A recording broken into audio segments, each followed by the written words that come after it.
Возможность осуществления экскурсионной деятельности иностранными гражданами на территории Абхазии стала главной темой обсуждения в парламентском комитете по экономической политике. В связи с этим профессиональное сообщество туриндустрии страны выражает обеспокоенность и обратилось с письмом в Народное собрание в июне этого года.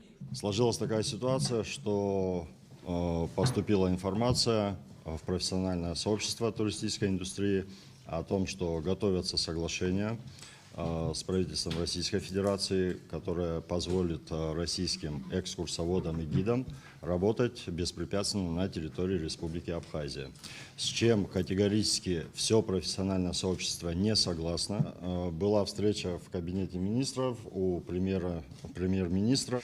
Премьер-министр озвучил, что в законодательство Республики Абхазия не планируется внесение никаких изменений в этой части, но рассматриваются варианты различных соглашений, где будут какие-либо послабления.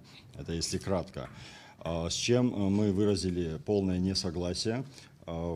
Какое-либо послабление для иностранных гидов на территории Абхазии не должно быть. Основной целью и задачей, которую мы ставим перед собой, это выработать общий алгоритм, который может привести к изменениям в законодательстве с целью регулирования тех правоотношений, тех отношений, которые сегодня являются спорными или какие-то выносят проблемные вопросы в области туристической деятельности. Вице-премьер-министр экономики Кристина Озган подчеркнула, что интересы граждан Абхазии, занимающихся экскурсионной деятельностью, должны быть соблюдены, а также указала на различия в российском и абхазском законодательствах в турсфере. Она отметила, что есть позиция российской стороны относительно того, что законодательство Абхазии не отвечает нормам союзничества в части осуществления экономической деятельности. Речь о том, что в законодательстве РФ есть норма, внесенная в 2022 году, которая предусматривает, что экскурсионную деятельность на территории Российской Федерации могут осуществлять только граждане России, получившие соответствующую аккредитацию, если иное не предусмотрено международным договором. В законодательство Абхазии также в 2022 году по инициативе профессионального сообщества и депутатского корпуса были внесены изменения, согласно которым экскурсионной деятельностью на территории Абхазии могут заниматься только граждане республики. В принципе, исходя из того, как описано и в одном законодательстве, и в другом, можно сказать, что норма зеркальная, за исключением одного важного обстоятельства. Граждане Республики Абхазия также являются в основной своей части гражданами Российской Федерации. Соответственно, в отношении граждан Республики Абхазия та заградительная норма, которая есть в законодательстве Российской Федерации, не распространяется. Но при этом есть одно условие, что граждане Республики Абхазия, имеющие гражданство Российской Федерации, могут быть допущены для проведения аттестации, но осуществлять свою деятельность могут только непосредственно по месту регистрации. Кристина Озган рассказала о том, что российская сторона предлагает провести переговоры по вопросу об аналогичной норме в абхазском законодательстве в сфере туристической деятельности.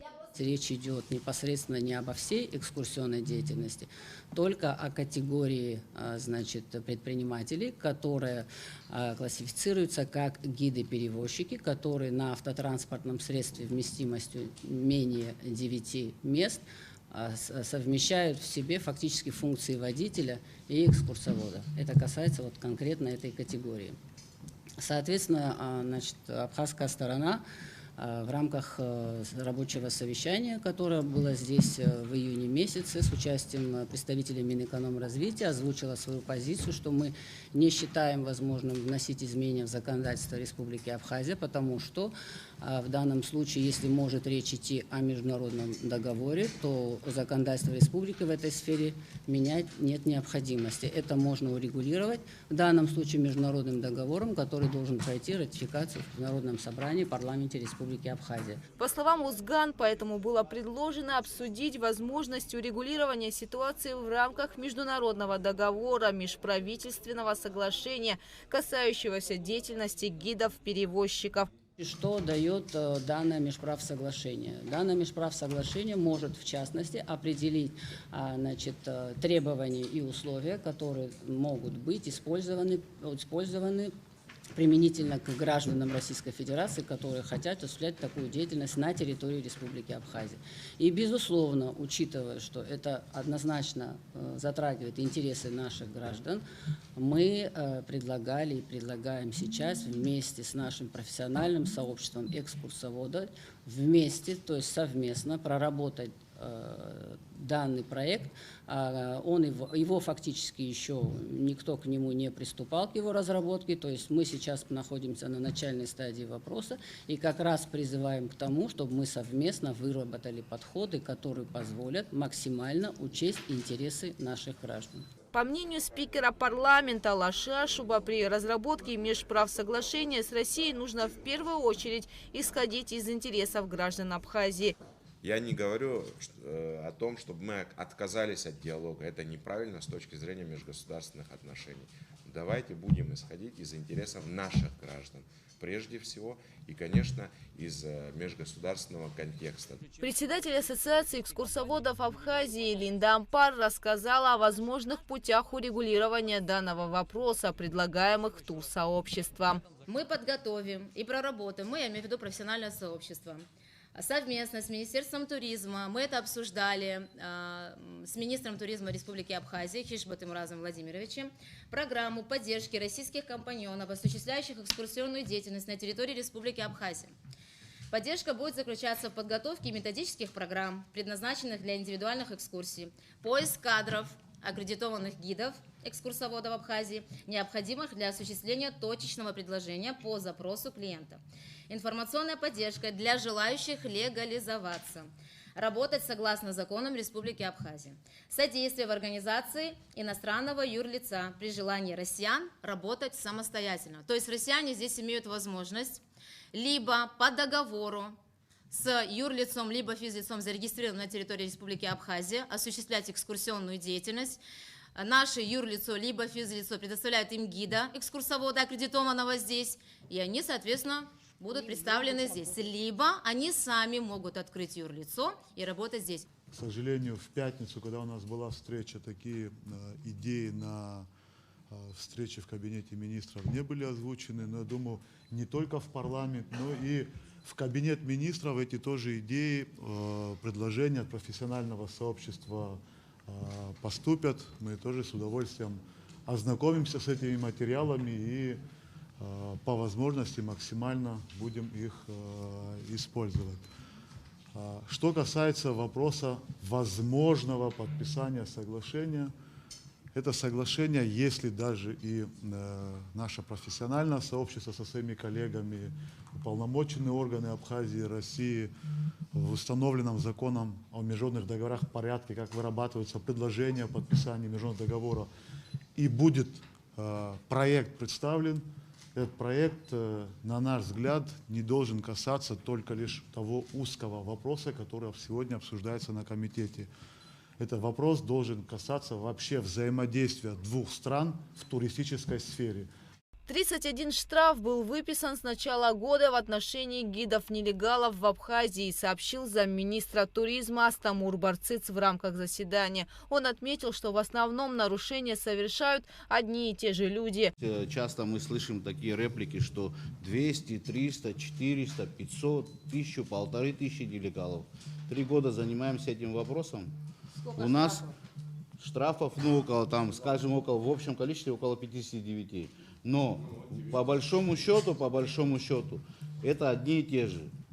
30-40 человек, которые на регулярной основе занимаются здесь нелегальной деятельностью, если говорить о минивенах. Я хочу также сказать, что существует специальная методическая разработка, разработанная Министерством по туризму, которой мы придерживаемся все эти годы. И показываем самые необходимые объекты. Что касается 9 местных машин, а также нелегалов, они выбирают те объекты, где не нужно платить входной билет. Единственное, что они оплачивают, это 700 рублей въезд на территорию национального парка. Затем они возят людей по заброшкам. Сегодня это стало очень популярно, благодаря им они раскрутили этот маршрут. Вы когда-нибудь видели организованные группы или нелегалов в Краеведческом музее, Ботанический сад, Обезьяний питомник, Новоафонская пещера? Эти объекты не востребованы сегодня, и это усугубится, если мы разрешим 9-местным машинам проводить экскурсию без представителей абхазской туриндустрии. По информации заместителя министра, сейчас рейды приостановлены. Депутаты парламента и участники встречи сошлись на том, что проверки должны продолжаться в рамках действующего законодательства. Были рейдовые мероприятия, когда доходило до конфликтных ситуаций, когда останавливали эти нелегальные машины, которые привозили, предлагали туристам, которые уже половину пути проследовали, пересесть в другую машину, на что они отказывались. Были случаи, когда разворачивались машины, и туристы, которые приехали в Абхазию, не доезжая до туристических мест, покидали страну. И когда мы обсуждали, и первая встреча в кабинете министров, и в пятницу была, чтобы в разгар сезона вот такие действия, которые могут будоражить и могут привести к тому, что те или иные лица, которые планируют посетить Абхазию, видя такую информацию, могут отказываться от поездок, чтобы не будоражить в курортный сезон. Есть у нас уполномоченный орган, есть правила и процедуры привлечения к административной ответственности, но не те общественные кампании, которые осуществлялись. Мы считаем, что нельзя останавливать туристов, которые едут в Абхазию, и на полпути предлагать им пересесть в другую машину. Руководитель администрации президента Абисалом Кварчи отметил, что в правительстве нет ни одной структуры, которая не заинтересована в защите прав абхазских предпринимателей. Мы это стараемся делать абсолютно. Мы обязаны поддерживать наших предпринимателей и решать их вопросы. Более часа шло заседание парламентского комитета по экономической политике. Далее представители туриндустрии республики встретились с членами Общественной палаты Абхазии. Гугуца Вардания, Алексея Гухава, Абхазское телевидение.